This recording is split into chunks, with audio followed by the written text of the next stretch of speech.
ito po update sa Venezuela po kung saan yung mga images na nakita ko kanina sa monitoring yung paghahanap Disturbing. sa mga survivors kasi may mga buhay pa sa rubble Right. no, so atin po bibigyan ng update ang ating mga kababayan sumusubaybay dito dahil hindi nga po bababa sa 188 ang bilang ng mga napaulat na namatay sa tumamang dalawang magkasunod na malakas na lindol sa Venezuela.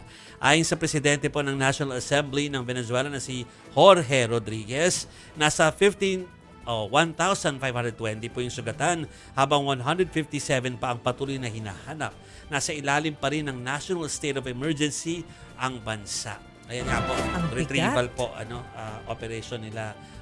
Actually rescue pa yung yung sa ibang parte ng Venezuela. Rescue At operation. ang hindi pa comparing ang tawag. Basta may mga talaga mga videos na napapatingin ka talaga.